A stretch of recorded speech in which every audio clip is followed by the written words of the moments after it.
Everyone, welcome back to only concept aspirants. I am Priya Pawar. हमने start की थी एक न्यू लेक्चर सीरीज़ जिसमें हम देख रहे हैं एम लक्ष्मीकांत के कीवर्ड्स एंड समरी, और इस बुक को हम थॉरली कंप्लीट करेंगे। ये बुक आपके सभी कंपटीशन एग्ज़ाम के लिए बहुत ज़्यादा इम्पॉर्टेंट है, चाहे वो यूपीएससी हो, सीजीपीएससी हो, सीजी व्यापम हो, कोई भी व्यापम एग्ज़ाम हो।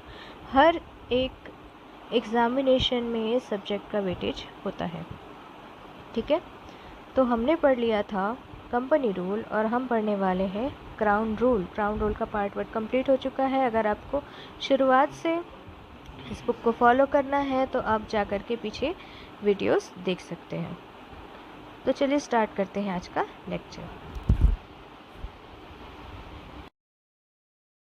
सबसे पहले देखते हैं इंडियन काउंसिल एक्ट 1892। इसमें दो इम्पॉर्टेंट फीचर्स थे, यही बस आपको याद रखनी।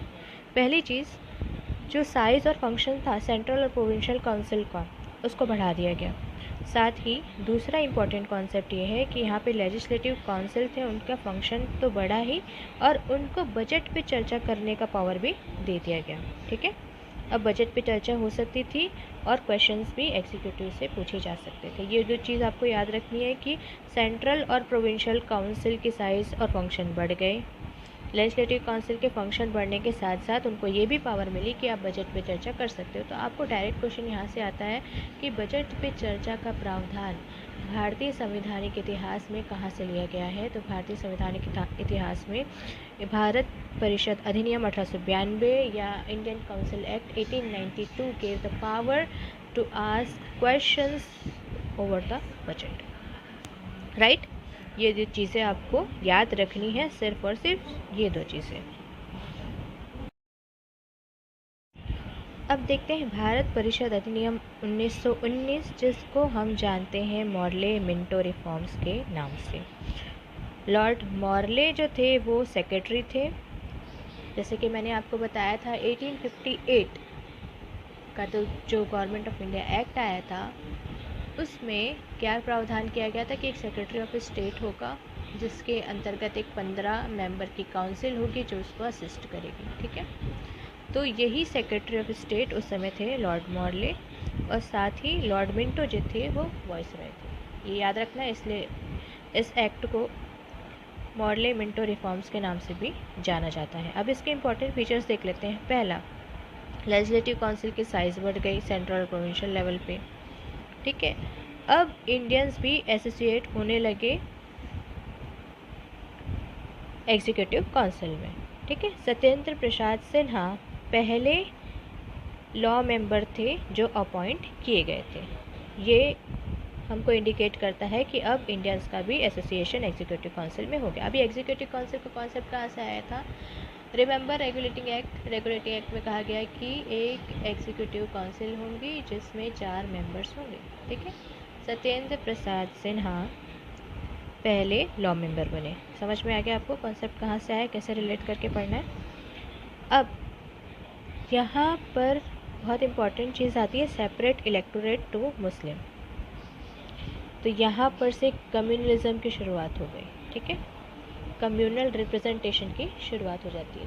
तो डायरेक्ट क्वेश्चन यहाँ से भी आता है कि भाई कम्युनल रिप्रेजेंटेशन के लिए कौन सा एक्ट रिस्पॉन्सिबल है, या कहाँ पर इसका प्रावधान किया गया था भारतीय संविधान के इतिहास में। तो इसको कहा गया था, या इसका प्रावधान किया गया था इंडियन काउंसिल एक्ट 1909, जिसको मॉर्ले मिंटो रिफॉर्म के नाम से जाना जाता है।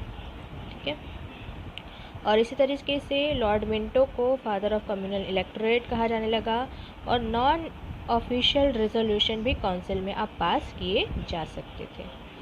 ठीक है, आई होप इतनी बातें आपको क्लियर है। अब देखते हैं गवर्नमेंट ऑफ इंडिया एक्ट या भारत शासन अधिनियम 1919, जिसको कहा जाता है Montague Chelmsford reform. Montague the then secretary of state थे, और उसी तरीके से चेम्सफोर्ड जो थे वो वाइसरॉय हुआ करते थे।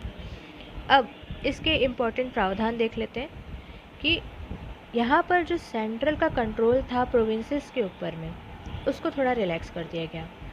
किस तरीके से रिलैक्स किया गया कि अब सेंट्रल और प्रोविंशियल सब्जेक्ट्स उनको अलग कर दिया गया। सब्जेक्ट्स इन द सेंस जिन सब्जेक्ट्स पे आप कानून बना सकते हो, है ना। तो सेंट्रल और प्रोविंशियल लेवल पे सब्जेक्ट्स का डिवीज़न हो गया या सेपरेशन हो गया। ठीक है, इसको याद रखना है आपको कि अगर आपसे डायरेक्ट क्वेश्चन आएगा इस पर कि कहाँ पर सेंट्रल और प्रोविंशियल के सब्जेक्ट्स को सेपरेट किया गया था या किस एक्ट के तहत किया गया था, तो आपको याद रखना है गवर्नमेंट ऑफ इंडिया एक्ट 1990। अब प्रोविंसेस के भी सब्जेक्ट थे ना, उनको भी दो भाग में बांटा गया, ट्रांसफर्ड सब्जेक्ट और रिजर्व सब्जेक्ट।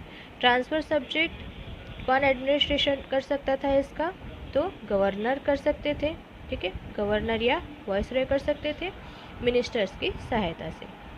और रिजर्व सब्जेक्ट्स थे, उनको कौन करता था, उनको सिर्फ एडमिनिस्टर किया जाता था गवर्नर और उनके एग्जीक्यूटिव काउंसिल के साथ में, लेजिस्लेटिव काउंसिल को बिना रिस्पॉन्सिबल हुए। समझ में आ रहा है आपको? दो इम्पॉर्टेंट फीचर्स, पहला सेंट्रल और प्रोविंशियल सब्जेक्ट का सेपरेशन, दूसरा प्रोविंशियल सब्जेक्ट को दो भागों में बांट दिया, ट्रांसफर सब्जेक्ट जो ट्रांसफ़र किए जा सकते थे, रिजर्व सब्जेक्ट जो अपने पास रिजर्व रखे जाने। ट्रांसफर सब्जेक्ट गवर्नर और मिनिस्टर्स रिस्पॉन्सिबल होते थे लेजिस्लेटिव काउंसिल की तरफ, और रिजर्व सब्जेक्ट्स में रिस्पॉन्सिबल नहीं होते थे, सेल्फ उन सब्जेक्ट्स पे कानून बनाया जाना था। आई होप ये आपको समझ में आया होगा। तो guys keep studying, keep rocking, all the best.